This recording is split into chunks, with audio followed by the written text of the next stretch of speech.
Hi there, Stephanie here. I want to clear up some misunderstandings about the MTSS model, specifically about the three-tiered model.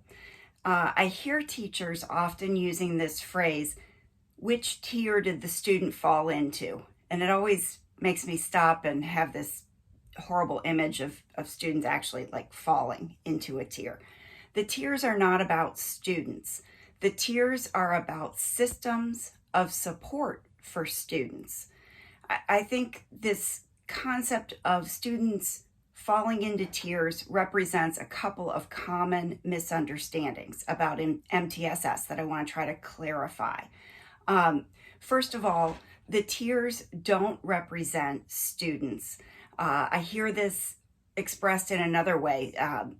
When students are labeled by colors, right? So we have green students, red students, yellow students, or tier 1 students, tier 3 students. It's a symptom of the same misunderstanding. And fundamentally, I think it comes from incorrectly using the MTSS model as just an alternate route to special education, a different way of sorting students on their path to special education, as if that was a destination, so to speak. And it really misses out on what I think is the most important use of screening data, which is to inform a school about the effectiveness of their systems of support for students. For example, you have a tier 1 system of support. That is the general education curriculum and instruction, the classroom reading instruction that all students are receiving. And the best use of universal screening data is to reflect the effectiveness and health of that tier 1 system. You can't really go from screening data to assigning students to tiers, right? This is the very common misunderstanding that if you score below benchmark on screening, that means that you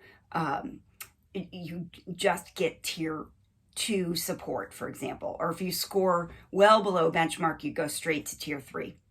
And it misses all of the complexity and nuance in a couple of ways.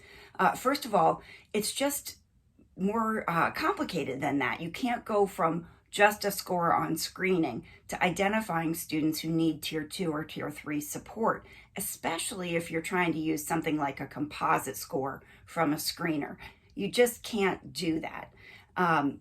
So the first thing that you should do with your screening data, an alternative to what I'm describing as problematic, is to use it to improve the effectiveness of your first line of prevention, your first line of defense, which is classroom reading instruction.